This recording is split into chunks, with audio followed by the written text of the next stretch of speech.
우리 느헤미야 강의 두 번째 시간입니다. 실세를 상대하라 라는 제목으로 하나님 말씀 증거하겠습니다.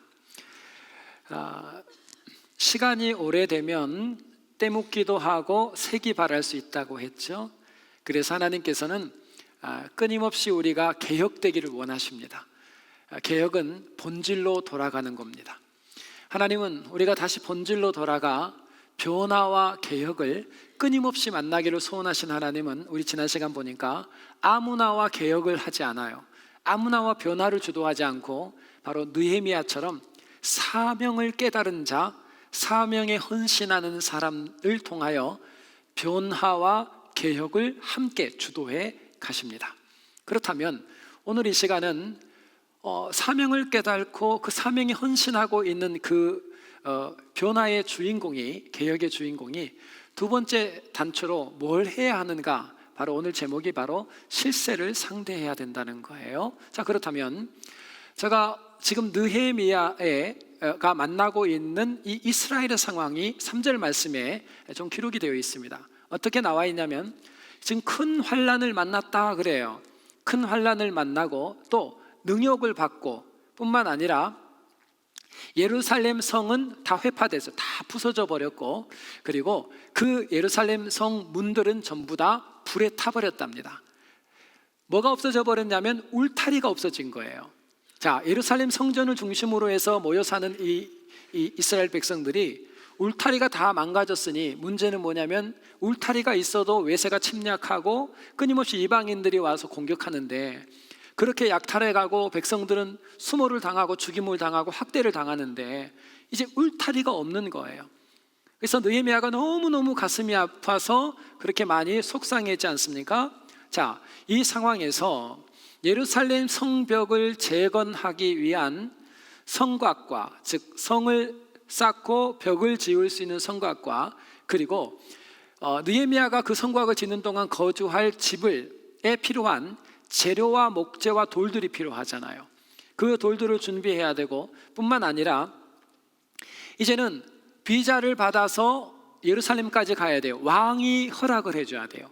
왕이 허락하는 비자를 받아야 되고, 아무리 왕이 재료를 다 갖다 줬다 할지라도 가는 동안 강도를 만나면 전부 다 빼앗겨요. 그래서 보호해 줄 수 있는 군인들, 병사들 또한 안전을 위해서 함께 가야 돼요. 참 많은 일들이 필요한데 이 모든 것의 키를 가지고 있는 실세가 누구냐면 눈으로 보기에는 바로 아닥사스다 왕이었어요. 아닥사스다 왕은 이 모든 것들의 키였어요. 키. 눈에 보기에는 그분이 행정적으로 모든 키를 가지고 있었는데, 또 왕과 느헤미야의 사이의 관계는 어느 정도로 가깝다 그랬죠? 아닥사스다 왕의 아버지가 독살당해 죽었습니다. 그래서 자신의 생명을 맡길 수 있는 믿을 만한 사람, 나와 가장 친밀한 사람을 바로 경호실장으로 세우거든요. 근데 그 경호실장으로 느헤미야가 일을 하고 있었습니다. 그러면 느헤미야와 왕의 사이는 굉장히 가까운 친밀한 사이예요. 우리 같으면 키를 가지고 있는 분이 왕이에요. 실세가 눈으로 보기에는. 그리고 그분과 나와의 관계가 보통 사이가 아니에요. 왕이 자신의 생명을 담보로 줄 만큼 그렇게 가까운 사이면 우리 같으면 진짜 눈에 보이는 실세인 왕에게 갈 것 같아요. 그리고 왕과 그 정도 사이니까 왕에게 부탁하면 될 것 같아요. 그런데 바로 개혁을 주도하는 하나님의 사람은 그렇게 하지 않았어요. 어떻게 했는가? 첫 번째, 문제를 상대하기 전에 먼저 실세를 상대했어요. 문제를 상대하기 전에 먼저 실세를 상대했어요. 자, 그 본문이 바로 오늘 본문의 4절, 5절 말씀이 이 첫 번째 포인트를 지지하고 있습니다. 한번 같이 읽어볼까요? 시작. 내가 이 말을 듣고 앉아서 울고 수일 동안 슬퍼하며 하늘의 하나님 앞에 금식하며 기도하여 가로되, 하늘의 하나님 여호와 크고 두려우신 하나님이여, 주를 사랑하고 주의 계명을 지키는 자에게 언약을 지키시며 긍휼을 베푸시는 주여 간구하나이다. 아멘. 4절 말씀이 뭐라 그래요? 금식하며 기도하고 5절에는 주께 간구한대요. 여러분, 아닥사스다 왕과 나와 보통 사이가 아닌데 생명을 담보로 할 정도로 그렇게 가까운 사이면 지금 이 문제를 붙들고 눈으로 보이는 나를 도와줄 수 있는 사람을 찾아갈 것 같아요. 그런데 이게 영적인 원리예요. 느헤미야는 내 눈으로 보이는 실세를 상대하지 않고 눈에 보이지 않는 진짜 실세 되시는 하나님께 나아가 진짜 실세를 먼저 상대합니다. 오늘 본문에 그걸 뭐라고 표현했냐면 먼저 하나님 앞에 나아가 기도하며 간구했다, 이렇게 나와요. 여러분, 기도는 낙하산이 아니에요. 낙하산은 위험할 때 한 번 펴는 거예요. 우리는 문제가 터지고 문제가 있을 때만 하나님께 나가지만 느헤미야는 그렇게 하지 않았어요. 저 사람이 나를 도와줄 것 같아요. 지금 내 가정에 문제가 있는데 이 가정의 문제를, 이 자식의 문제를 풀어줄 수 있는 힘을 가진 분이 바로 내 사촌 오빠예요. 그러면 우리는 기도 안 한단 말이에요. 뭐 하냐면 그 실세를 찾아가서 부탁하면 이 문제는 해결돼요. 우리는 그렇게 풀어요. 그런데 개혁을 주도하는 하나님의 본질로 돌아가는 사람은 그렇게 안 살아요. 나중에는 도움이 필요해서 청할지 모르지만 1번은 뭐냐면 바로 그 사람 뒤에 모든 역사를 주관하시는 진짜 실세가 있다는 거예요. 그 실세에게 나아가, 그분이 바로 누구냐면 야훼 하나님이셨어요.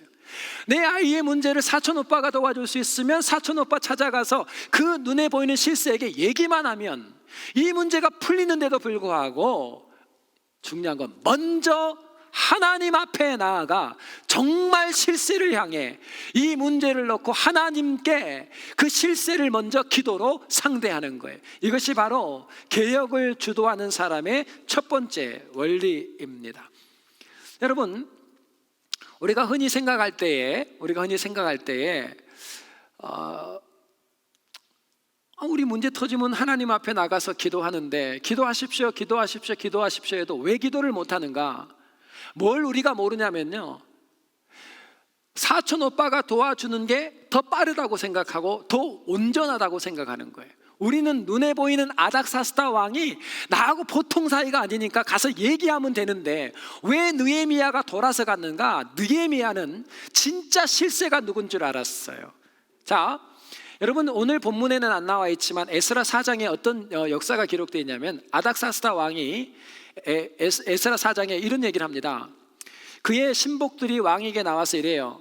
이스라엘 백성들을 향해서 예루살렘에 이르러 이 패역하고 악한 성읍들을 건축합니다. 이 악한 자들이 성읍을 건축한다는 거예요. 그러면서 그 지대를 이미 수축하고 성곽을 이미 건축하고 있습니다. 그들이 악한 자입니다라고 보고를 했어요. 그래서 아닥사스다 왕은 이스라엘 백성들을 악한 백성으로 알고 있습니다. 그래서 이 아닥사스다 왕이 어떤 명을 내리게 되냐면요, 4장 21절, 에스라 4장 21절에 이렇게 해요. 그 사람들로 역사를 그치게 하라, 중단하라고 명령을 내렸습니다. 왕의 명령이에요. 황제가 그 성벽 건축하는 거 중단, 그리고 내가 허락할 때까지 움직이지 마, 이걸 조서를 내려버렸어요. 그러니까 지금 왕의 마음이 꽉 막혀 있는 거예요. 그래서 지금 이 문제를 가지고 왕한테 나갔을 경우에 왕이 혹시 느헤미야의 관계가 아무리 가까울지라도 왕이 조서를 내린 부분을 건들면 왕이 정리를 할 수 있거든요. 그래서 실제 이 문제를 들고 하나님 앞에 나간 이유가 뭔가? 바로 이것 때문이에요. 잠언 21장 1절 말씀입니다. 다 같이 시작. 왕의 마음이 여호와의 손에 있음이 마치 번물과 같아서 그가 임으로 인도하시느니라. 아멘. 왕의 마음을 하나님께서 임으로 마음대로 움직인대요. 성경이 뭐라고 얘기하냐면 왕이 상징하는 것은 우리의 문제를 풀어줄 수 있는 가시적인 최고의 존재예요. 근데 하나님 뭐라고 말하면 네 눈에 볼 때 그 사람이 너를 도와줄 것 같고 그 사람이 왕이 안 도와주면 네 인생이 안 될 것 같지만 사실은 그 왕의 마음도 누구 손에 있다고요? 하나님 손 안에 있다라고 얘기하면서 무슨 말씀을 하시냐면 진짜 실세는 누구다는 거예요? 야훼 여호와 하나님이 진짜 실세라는 얘기를 합니다. 왜 우리는 사촌 오빠를 왜 찾아갈까요? 기도 안 하고. 왜 먼저 하나님을 상대하지 않을까요? 이걸 모르는 거예요. 여러분, 느헤미야 2장 8절 말씀에 기도가 응답돼요. 우리 다음 시간에 배울 건데요, 기도가 다 응답이 됩니다. 정말요, 아닥사스다 왕이 목재도 주고요, 돌도 주고요, 재료 다 줘요. 비자 내주고요. 그다음에 느헤미야 혼자 가면 위험하니까 군장을 보내요. 군대 장관과 함께 병사들을 딸려 보내요. 안전 요원들까지. 이 모든 일을 다 이루고 났을 때 느헤미야가 뭐라고 고백해요? 내 하나님의 선한 손이 나를 도우심으로. 자, 실제로는 겉으로는 누가 도왔어요? 아닥사스다 왕이 도왔어요. 이게 신앙이에요. 느헤미야의 마음속에는 뭐가 있냐면 지금 이 모든 일들을 주관하고 왕의 마음을 돌이키고 바꿔서 이 일이 실제 되게 하신 분은 누구라는 거예요? 하나님이시라는 거예요. 하나님이시다. 그러니까 누가 하나님 앞에 문제가 있을 때 사촌 오빠 찾아가지 않고 먼저 하나님을 상대하고 진짜 실세를 상대하냐면 바로 그 사촌 오빠 뒤에 그 오빠와 그가 가진 권세의 진짜 주인이 누구라는 것을 아는 사람만, 하나님이심을 아는 사람만 문제 앞에서 사람 상대하지 않고 진짜 실세인 하나님 여호와를 상대하고 기도하며 간구한다라는 겁니다. 여러분, 성경에서요 누가복음 2장 말씀을 보면 누가복음 2장에 아우구스투스 황제가 갑자기 인구조사를 해요. 근데 이 인구조사는 그냥 인구조사가 아니고요, 왕의 마음속에 좀 욕심이 생겼어요. 그래서 사실은 이게 세금을 더 많이 걷기 위해서, 제대로 걷어내기 위해서 사실은 인구조사를 시킨 거예요. 역사적으로는 그래요. 근데 그때 어떤 일이 있었죠? 요셉과 마리아가 갈릴리 나사렛에 머무르고 있었습니다. 그리고 배는 점점점 마리아가 불러오는데 질문합니다. 예수님은 성경에 어디에서 태어나기로 예언이 돼 있으셨죠?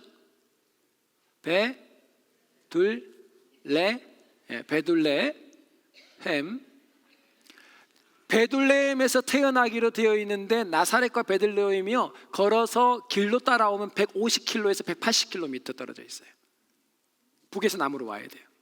여러분, 150에서 180km 떨어져 있는데 애는, 예수님이 안에 있는데 점점 배는 불러요. 근데 하나님께서 뭘 예언했냐면 메시아는 베들레헴에서 나와야 돼요.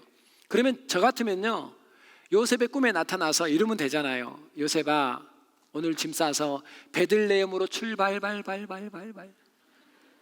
그러면 출발해요, 안 해요? 그런데 왜 하나님께서 계시하지 않고 황제를 움직였을까요? 하나님 지금 뭘 보여주고 싶은 거예요? 우리에게, 이 세대에게. 왕의 마음, 우리가 가시적으로 도와줄 수 있는, 우리의 눈으로 볼 때 가시적인 실세의 대표가 왕이에요, 황제. 그런데 황제의 마음을 움직여서 당신이 계획하신 그 계획을 누구 때문에 이게 된 거예요? 요셉이 베들레헴으로 와야 되는 이 한 사건 때문에 황제가 통치하는 이 전 나라 민족이 고향으로 움직이는 대대적인 인구 이동을 시킵니다. 하나님이 뭘 보여주시려고 그러냐면 왕의 마음, 황제의 마음을 누가 주관할 수 있다는 거예요? 하나님. 우리 눈에 보이게 최고의 실세, 가시적인 실세인 왕을 실제로 움직이는 정말 실세는 누구라는 것을 성경이 자꾸 얘기해요. 하나님이시다라는 거예요. 여러분, 성경은 계속 그 얘기를 하고 있어요. 성경은, 여러분, 페르시아가 바벨론을 멸망시키고 고레스 왕이 됐을 때 고레스 왕이 자꾸 뭐 했다는 얘기를 해요. 얼마나 역사가들이 비웃어요. 황제가 되고 나서 그가 한 일이 노예들을 자기 나라로 다 되돌려 보냈다고요. 그래서 70년 다 도망왔잖아요. 다 다시 돌아왔잖아요. 성경이 뭐라 그래요? 고레스를 나의 종 그래요. 하나님이 왕이에요. 제국의 황제입니다. 여러 나라를 통치하는 황제라고요. 이 황제가 갑자기 마음속에 무슨 마음이 생겨? 노예가 나라의 재산이고 국부입니다. 이 나라의 재산을 갖다가 다 다른 나라, 자기 나라 돌려보내면서 나라의 재산을 포기를 스스로 해요. 그래서 역사가들이 뭐라 그래요? 고레스 왕을 이해 못한다 그랬잖아요. 이해 못해요. 노예는 나라의 재산이고 국부라고요. 근데 왜 그랬어요? 하나님 뭐라 그러셨어요? 70년이 차면 이스라엘 백성 돌아온다, 안 돌아온다? 돌려보내겠다. 너희를 포로로 보냈지만 70년 지나면 너 반드시 예루살렘 돌아와. 그런데 그 70년이 찼거든요. 하나님께서 누구의 마음을? 고레스의 마음 속에 선한 마음 하나를 넣어줬어요. 노예를 보내주고 싶은 마음. 아까 잠언에 뭐라 그랬어요? 왕의 마음은 누구 손에 있다? 하나님 손에 있다. 여러분, 우리 눈에 보이는 실세가 진짜 실세 아니에요. 먼저 하셔야 될 게 뭐냐면 진짜 우리 인생을 주관하시는 정말 실세 되시는 하나님께 먼저 나아가 기도하고 엎드려 그분을 상대하는 성숙한 성도 되시기를 주님의 이름으로 축원합니다. 느헤미야는 오늘 본문에 보면요, 4절, 5절, 6절, 11절에 계속해서 나오는 게 한 가지가 느헤미야가 기도했다는 얘기, 기도했다는 얘기. 그리고 예루살렘 성의 소식을 듣고 기도하고, 왕의 도움을 청할 때 기도하고, 왕이 도와줄 때 뭐 필요하냐 할 때 순간적으로 또 기도하고, 왕이 허락했을 때 기도하고, 길을 떠나고 가는 길에 기도하고, 예루살렘 도착해서 기도하고, 사역을 시작하기 전에 기도하고, 사역 중에 기도. 느헤미야의 모든 이 짧은 성경 느헤미야 안에 느헤미야는 계속 기도해요. 왜요? 이 성벽 완공의 이 어마어마한 프로젝트는 우리 눈에 보이는 가시적인 실세가 아닌 눈에 보이지 않는 정말 실세이신 하나님이 주도적으로 일하실 거라는 것을 믿었기 때문이에요. 자, 두 번째로 하나님께서 진짜 실세이시구나를 아는 사람만 기도해요. 먼저 사람 안 찾아가요. 후에 사람을 찾아가 도움을 청할지라도 먼저가 중요해요. 하나님이 실세예요. 하나님 기뻐하세요. 네가 알구나. 이 모든 게 내 손 안에 있는 거. 두 번째는요, 하나님을 상대한 건 너무 잘한 거예요. 근데 두 번째 문제는 더 중요해요. 두 번째는 바로 그의 기도와 간구는 회개 기도였어요. 회개 기도. 6절 7절 말씀 같이 한번 읽어보겠습니다. 오늘 본문 6절 7절입니다. 다 같이 시작. 이제 종이 주의 종 이스라엘 자손을 위하여 주야로 기도하오며 이스라엘 자손의 주 앞에 범죄함을 자복하오니 주는 귀를 기울이시며 눈을 여시사 종의 기도를 들으시옵소서. 나와 나의 아비집이 범죄하여 주를 향하여 심히 악을 행하여 주의 종 모세에게 주께서 명하신 계명과 율례와 규례를 지키지 아니하였나이다. 아멘. 6절에 보니까 범죄하여 자복하오니 회개예요. 회개. 여러분, 우리 같으면요, 하나님, 자식의 문제가 터졌어요. 그러면 이 자식의 문제를 선생님 키를 가지고 있을지 모르지만 실세는 하나님이야 하고 하나님께 나가서 기도했어요. 그거 잘하신 거예요. 그런데 두 번째는 우리는 그다음 뭔 기도예요? 하나님, 우리 아들 좀 도와주세요. 이게 우리 기도예요. 그런데 뭐 기도했다고요? 우리는 그렇게 기도해요. 하나님 앞에 나가서 느헤미야가 이 기도해야죠. 하나님, 목재가 필요해요. 돌이 필요해요. 시멘트도 필요해요. 구할 게 얼마나 많아요.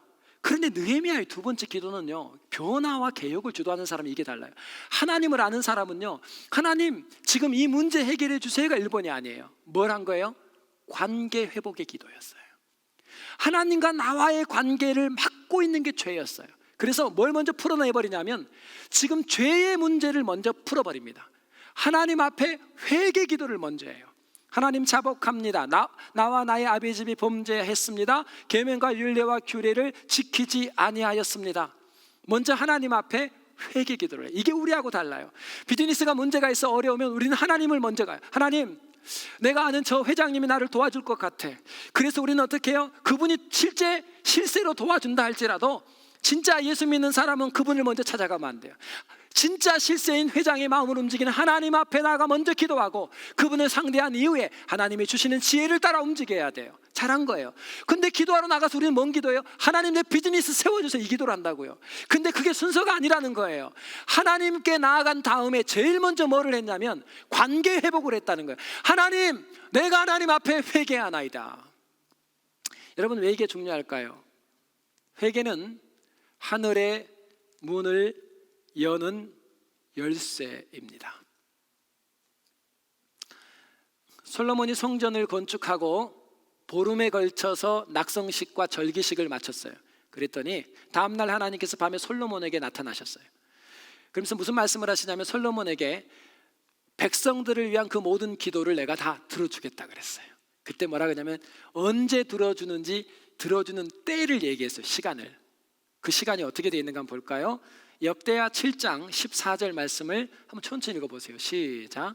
내 이름으로 일컫는 내 백성이 그들의 악한 길에서 떠나 스스로 낮추고 기도하여 내 얼굴을 찾으면 내가 하늘에서 듣고 그들의 죄를 사하고 그들의 땅을 고칠지라. 아멘. 뭐라고 성경이 얘기를 하죠? 하나님께서 솔로몬이 그렇게 기도하니까 들어주겠대요. 근데 들어주는 때 시간을 뭐라고 얘기했어요? 네가 뭐 하면? 악한 길에서 떠나 스스로 겸비하고 낮춰서 회개하면. 왜 기도가 응답이 안 됐다고 얘기하냐면 하나님과의 관계가 틀어졌어요. 여러분, 사이가 나쁘면 얘기 들어줘요, 안 들어줘요? 예? 오늘 대판 싸우고 다음날 가서 돈 좀 빌려주라. 여러분, 사이가 나쁘면요, 관계가 나쁘면요, 응답이 없어요. 그 하나님 뭐라 그러냐면, 솔로몬 네가 한 기도 들어줄게. 근데 조건이 하나 있어. 그 때가 있어. 그게 뭐냐면 네가 하나님 앞에 회개하고 그 백성이 하나님께 회개하면 그때 그 죄를 사하고 어떻게 한다고요? 그 땅을 내가 고쳐줄게. 기도의 응답을 줄게. 이렇게 얘기해요. 느헤미야는 그걸 안 거예요. 느헤미야는 하나님 앞에 나와서 하나님, 내 소원이 있는데 이 목재가 필요해요, 시멘트가 필요해요, 돌이 필요해요, 이 얘기를 안 했단 말이에요. 먼저 하나님과의 관계의 회복이 먼저예요. 그래서 하나님 앞에 나아가 하나님, 저가 잘못했습니다. 우리를 용서하여 주시옵소서. 왜 그랬을까요? 바로 그것은 그들이 시편 66편 18절 말씀을 읽으면 답이 바로 나와요. 한번 읽어보겠습니다. 시작. 내가 내 마음에 죄악을 품으면 주께서 듣지 아니하시리라. 아멘. 성경 어디도 이 말씀은 반복돼요. 한 절만 더. 이사야 1장 15절 시작. 너희가 손을 펼 때에 내가 내 눈을 너희에게서 가리고 너희가 많은 기도를 할지라도 내가 듣지 아니하리니 이는 너희의 손에 피가 가득함이라. 아멘. 뭐라고 말씀하십니까? 기도가 없다고 그래요? 많이 기도한대요. 새벽마다 나와서 많이 기도해도 안 듣겠대요. 듣기 싫대요. 왜 아까 듣기 싫다 그랬어요? 어제 싸웠는데 듣기 싫지요. 오늘 와서 돈 안 빌려줘요. 관계가 나쁘잖아요. 그 하나님 뭐라 그래요? 관계 회복하래요. 나하고 너 사이에 죄를 회개하지 않는 한, 네 손에 미움과 증오와 당짓는 것과 나눔과 부정의 말, 너 지금 손에는 피가 가득한데 이 죄가 있는데 네가 많이 기도해도, 아무리 기도해도 듣겠다 안 듣겠다고요? 하나님 귀 막았대요.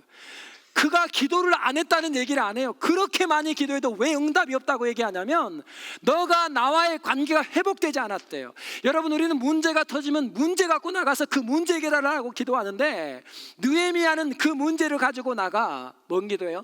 하나님과의 관계 회복을 먼저 했어요.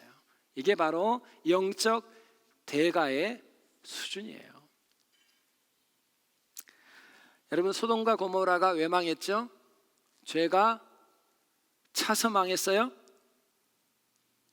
회개하지 않아서 망했어요. 여러분, 여리고 성이 왜 무너졌죠? 가나안 땅이? 저는 묻기 전에 답을 해주고 묻는다고. 여러분, 왜 그러냐면 우리는 왜 살았어요? 여긴 다 죽었는데 우리는 왜 영생 얻고 살았죠? 죄가 없어서요? 아니요.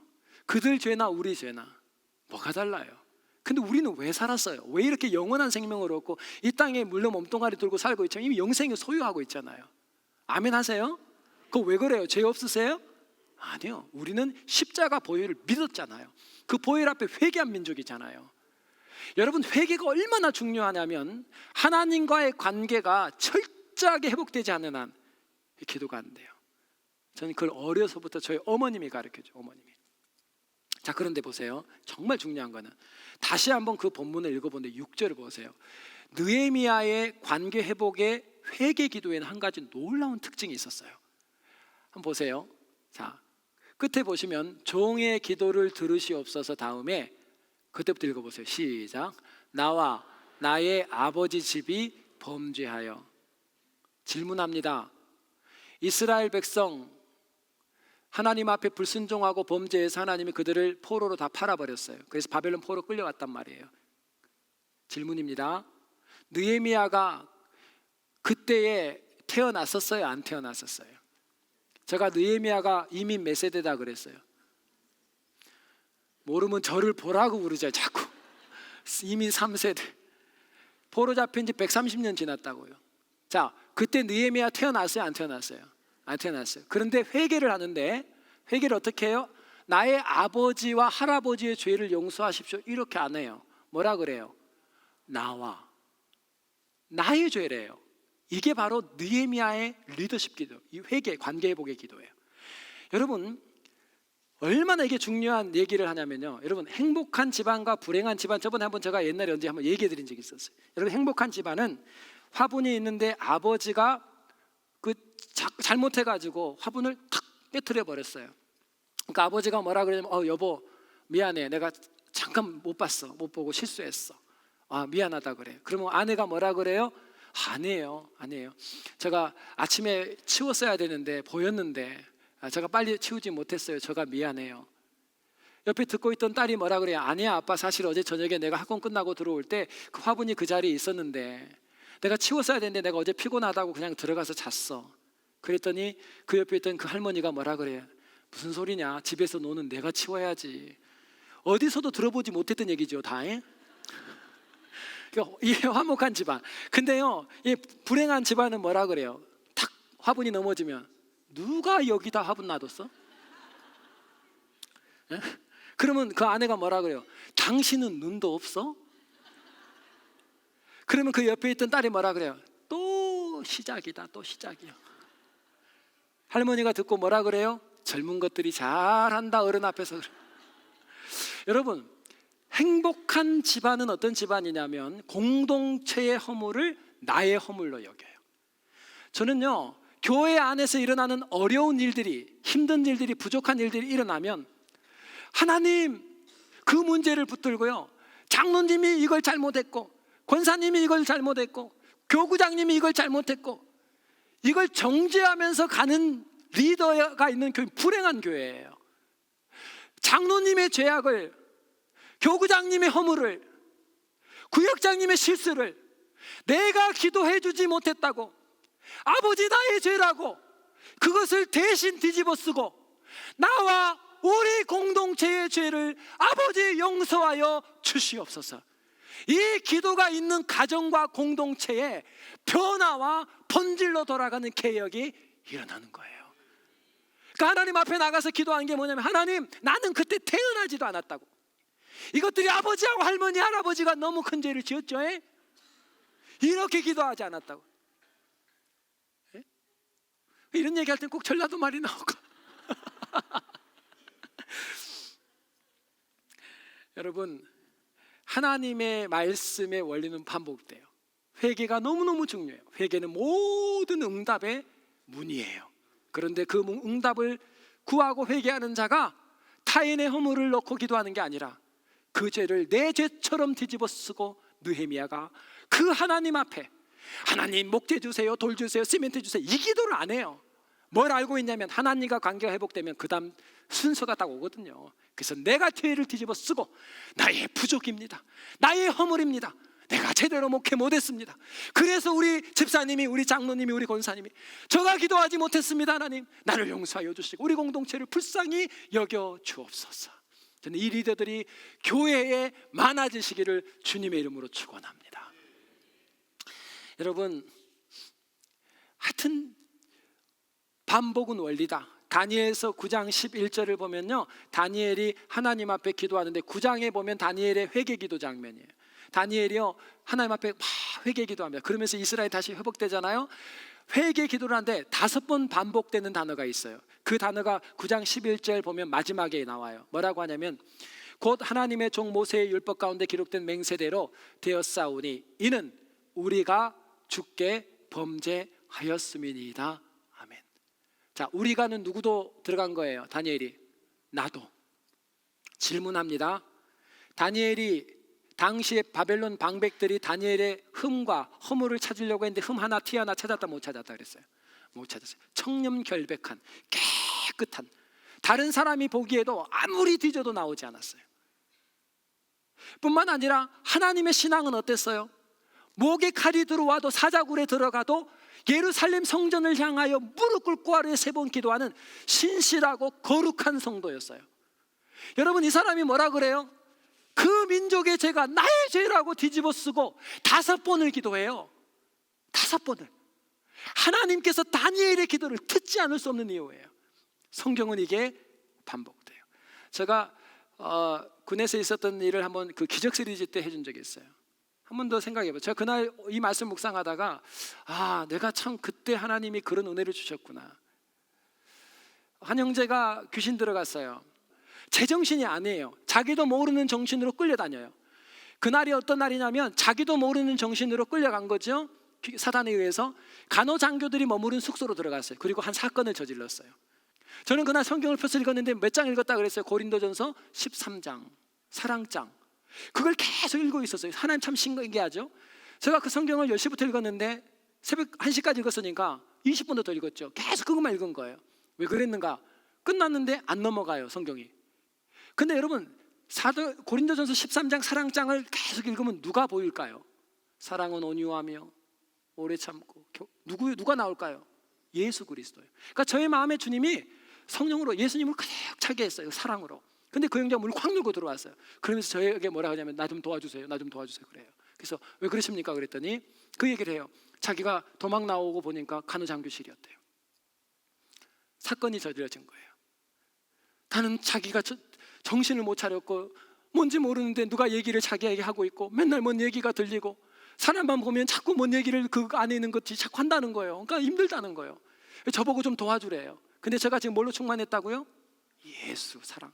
그래서 제가 그 형제 앉으라고 그러고 손을 붙잡고 기도를 시작했어요. 근데 보세요, 제가 그때 기도를 할 때 하나님, 이 죽일 놈이 얼마나 큰 죄를 지은지 아세요? 이러고 기도를 한 게 아니라 제가 이런 기도를 시작한 거예요. 하나님, 이 형제가 귀신 들어간 줄 난 알고 있었다고요. 근데 이 형제를 위해서 기도하지 못했던 나를 용서해 주십시오. 이거부터 시작했어요. 저 회개가 시작되더라고요. 하나님, 내가 이 형제를 위해 기도하지 못했어요. 귀신 들어간 줄 알고 있었으면서도 도우려고 하지도 않았어요. 자각해서 저 회개가 끝나고 나니까 그 다음 기도가 뭐냐면 하나님, 이 형제가 지었던 음란의 죄, 이 형제가 지었던 악한 죄 용서해, 이렇게 기도를 하는 게 아니라 하나님, 저를 용서해 주세요. 이 형제의 죄가 저죄가 됐어요.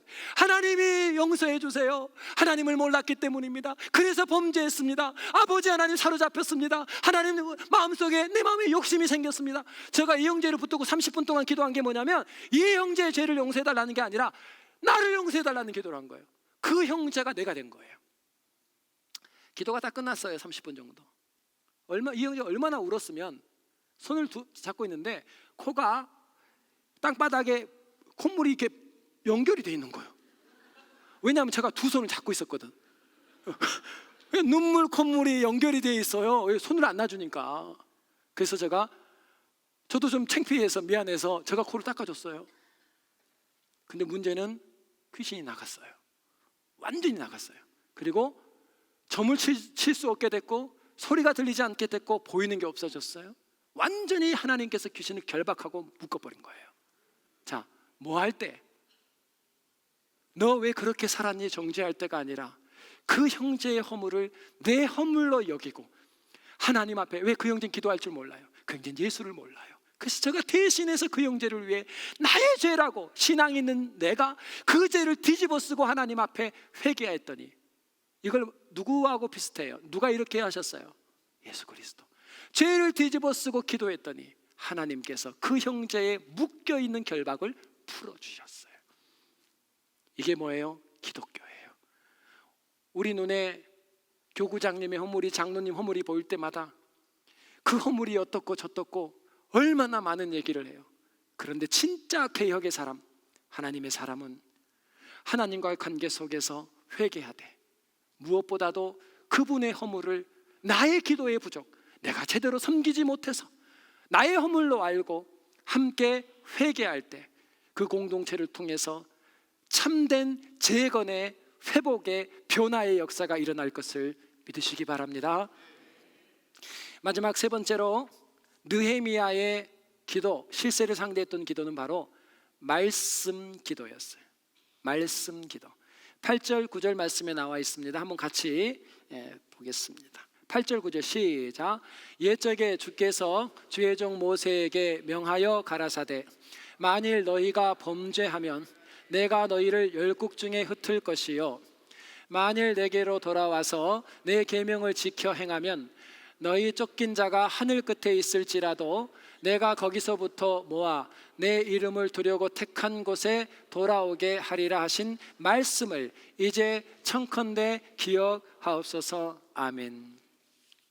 저 같으면요, 이제 첫 번째 문제 붙들고 눈에 보이는 사람 쫓아가지 않고 진짜 실세이신 하나님께 나가 기도하고 간구했어요. 잘한 거 아니에요? 두 번째, 이제 회개했잖아요. 관계가 회복됐잖아요. 그럼 이제는 구할 것 같아요. 하나님 시멘트 2포만 100포만 해야죠. 근데 그 다음 기도가 뭐예요? 이렇게 기도를 하는 거예요. 하나님 기억나세요? 뭘 하나님 앞에 들이댔어요? 말씀이에요. 8절 말씀의 시작을 보면 모세에게 말씀하셨던 그 말씀, 바로 신명기 30장 말씀이에요. 1절부터 10절 말씀이에요. 이게 애굽 출애굽해서 가나안 땅을 바라보면 모압 지경에서 하나님이 모세에게 준 말씀이에요. 멋지지 않습니까? 하나님께 들이댔다고요. 들어주세요. 들이댔는데 그 들이댄 게 근거가 뭐냐면 하나님의 말씀을 하나님께 올려드려요. 여러분, 진짜 멋진 기도가 무슨 기도인 줄 아세요? 응답받기 정말 원하세요? 말씀으로 기도하세요. 하나님의 말씀으로 구하면요, 하나님께서 반드시 들어주세요. 왜? 하나님의 말씀은 반드시 성취돼요. 자, 여러분, 하나님의 말씀은 뭐죠? 하나님의 뜻이에요. 하나님의 말씀은 하나님의 마음이 향하고 있는 방향이에요. 방향. 하나님은 당신의 뜻을 말씀을 통해서 계시하고 나서 그 말씀을 우리의 삶에 이루시기 전에 누구를 먼저 찾냐면 이 하나님의 뜻인 하나님의 마음의 방향이 말씀을 놓고 그 뜻이 이루어지도록 기도할 수 있는 기도자를 먼저 찾아요. 여러분, 누가 변화와 개혁의 이 사역을 감당하냐면 하나님의 말씀을 해박하게 알아야 돼요. 그리고 그 말씀을 붙들고 오늘 기도하는 사람이 있어요. 자, 여러분, 제가 한 가지 물어봅시다. 지금 느헤미야는 민족을 위해서 중보하고 있어요. 중보기도가 뭐예요? 중보기도를 어떻게 배웠냐면 이렇게 배웠어요. 박 집사님이 오셨습니다. 이렇게 얘기합니다. 기도 좀 해주세요. 무슨 기도요? 지금 비즈니스가 이렇게 어려워졌어요. 그래서 우리는 가서 어떻게 기도해요? 하나님, 박 집사님 비즈니스 회복되게 해주세요. 이 뭔 말이에요? 박 집사님의 마음에 향하고 있는 방향을 향해서 우리가 기도해요. 김 집사님이 옵니다. 그리고 뭐라 그러냐면 기도해 주세요. 우리 아들 문제예요. 아들이 지금 대학 입학을 해야 되는데 이 대학을 갈 수 있도록. 그러면 우리는 그 기도 제목 받아가지고 중보해 준대. 그리고 뭐라고 기도하냐면 하나님, 김 집사님 아들 그 대학 S대학 가게 해주세요. 뭐 S대가 서울대만 있나요? 수산대도 있어요. 그래서 이 대학 가게 해주세요 하고 김 집사님의 마음의 방향, 나 있는 그 방향을 향해 힘을 실어주는 걸 중보기도라고 그래요. 미안합니다. 저는 그렇게 가르치지 않아요. 중보기도는 하나님의 마음이 향하고 있는 방향을 향해서 힘을 실어드리는 것이 중보기도예요. 여러분, 박 집사님이 경제적으로 어려워요. 그런데 우리가 하나님 돈 주세요라고 기도하면 그 기도가 응답이 되냔 말이에요. 왜 안 될까요? 될 수도 있지만 안 될 수도 있어요.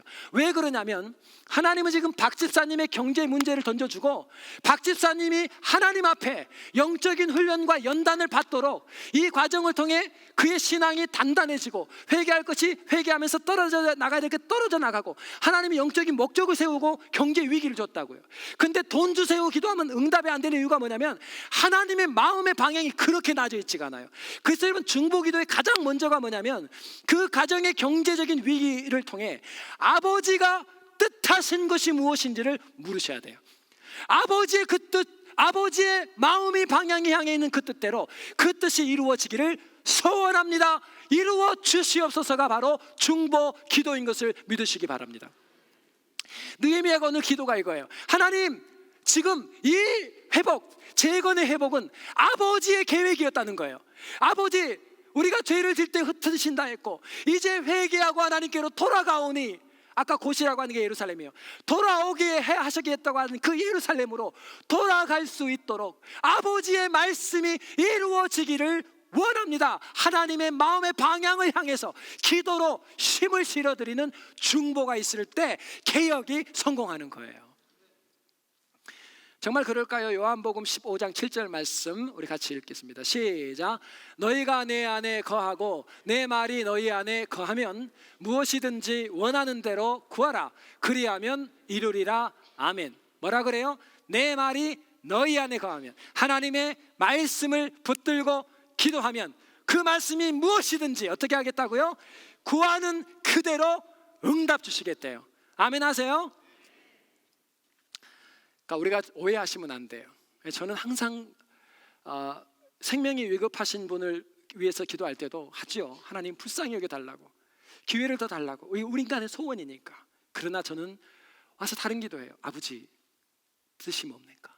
왜 저 가정에 이런 일이 일어났죠? 아버지, 뭘 원하세요? 제가 뭘 기도해 드릴까요? 뭘 중보할까요? 아버지 뜻을 물어요. 여러분, 우리가 생각하는 기도의 제목과 아버지가, 여러분 선지자들이 그냥 객기 부리면서 3년 반 동안 비가 안 오니까 비야 와라 기도한 줄 아세요? 아니에요. 선지자들은 전부 뭘 받아갖고 했어요? 하나님의 말씀 받고 그 말씀의 방향을 향해서 예언하는 거예요. 한번 보실래요? 열왕기상 18장 1절 2절 말씀 보겠습니다. 엘리야가 3년 반 동안 비 안 올 때 비를 내렸던 선지자예요. 어떻게 일이 일어나는가 한번 보세요. 엘리야가 능력이 있는 건지. 시작. 많은 날이 지나고 제3년에 여호와의 말씀이 엘리야에게 임하여 이르시되 너는 가서 아합에게 보이라. 내가 비를 지면에 내리리라. 엘리야가 아합에게 보이려고 가니 그때에 사마리아의 기근이 심하였더라. 아멘. 18장 1절 다시 보세요. 뭐라고 되어 있어요? 지금 엘리야가 갑자기 객기 부린 거예요. 3년 반 동안 비 안 오니까 다 850인 바알과 아세라 선지자들과 대결하면서 비야 내려라 하고 객기 부린 거예요. 하나님이 당신의 마음의 방향을 뭐라 그랬어요? 이제 3년 반 동안 비 오지 않은 것은 죄 때문이었어요. 근데 하나님이 마음의 방향을 바꿨대요. 누구한테 알려줬어요? 선지자한테. 엘리야야, 이제 비를 내리는 게 내 뜻이야. 비를 내릴 거야. 하나님이 당신의 마음의 방향을 누구에게 알려줬냐면 엘리야에게. 그러니까 엘리야가 가서 갑자기 그냥 보여주겠다고 뭘 한 게 아니에요. 뭘 받았어요? 말씀 받았어요. 그래서 이 말씀을 놓고 하나님 앞에 기도하기 시작한 거예요. 말씀을 놓고 그 제단 앞에서 기도한 거예요. 기도하면 들어주신다니까 하나님의 계획은 아직도 1년밖에 안 됐는데 2년 반이 남았는데 그때 엘리야가 산에 올라가서 주여 하고 기도한 게 아니라 하나님의 뜻이 지금은 비 안 오는 거예요. 그러면 비 안 내릴 거예요. 비 안 오게 기도해야죠. 그런데 아버지 뜻이 지금은 이제부터는 비가 오는 거예요. 그러니까 그때부터는 비 오는 기도를 해요. 하나님의 마음의 방향이 길이 나져 있는 것이 무엇인지, 하나님의 뜻이 내 가정을 향해, 내 아들을 향해, 내 경제적인 문제를 향해 아버지의 마음의 방향이 어디를 향하고 있는지 그의 뜻을 알고 그 말씀을 뒤에서 힘있게 중보할 때에 개혁의 역사는 우리 가정과 교회를 엎을 거예요. 이게 바로 느헤미야의 기도예요. 시간이 다 됐네요. 여러분, 우리 하나님께서 오늘 우리에게 그 말씀을 하시는 거예요. 다니엘이 9장 3절에 보니까요, 금식하면서 기도를 시작했어요. 기도했어요. 근데 그 기도했던 이유가 다니엘서 9장 2절에 등장해요. 뭐라고 얘기하냐면 내가 금식하며 베옷을 입고 2절 곧 그 통치 원년에 나 다니엘이 책을 통해 여호와께서 말씀으로 선지자 예레미야에게 알려주신 그 연수를 깨달았나니. 여러분, 기도를 하기 시작했는데 그 이유를 뭐라 그래요? 예레미야에게 주신, 선지자에게 주신 말씀을 다니엘이 깨달았대요. 그 말씀이 뭐였냐면 바로 예레미야 25장 11, 12절에 나오는데요, 70년 후에 너희가 돌아오리라. 그 연수가 차고 있거든요. 그러니까 다니엘이 뭐라 그래요? 와, 아버지 세우신 그 계획, 70년 후에 돌아가기로 했던 아버지의 마음, 그 방향을 향해 저도 힘을 실어 기도합니다. 여러분, 나의 꿈을 이루는 게 아니에요. 처음에 예수 믿을 때 나의 소원을 놓고 기도했어요. 내가 이루고 싶은 계획이 있는데 내게 능력이 없으니까 그 능력 있는 하나님을 도구 삼아 내가 이루고자 했던 내 뜻을 이루는 게 신앙생활인 줄 알았어요. 근데 하나님을 너무 많이 알아버렸어요. 지금은 그렇지 않아요. 내 뜻을 십자가 앞에 또 내려놓고 아버지 뜻을 알아요. 그래서 그 아버지 뜻이 이루어지도록 이제는 내가 그분 앞에 헌신하는 거예요. 그렇게 말씀을 놓고 기도할 때 하나님께서는 놀라운 재건의 변화를 저와 여러분의 삶 가운데 허락해 주실 것을 믿으시기 바랍니다. 우리 한번 자리에서 일어납시다.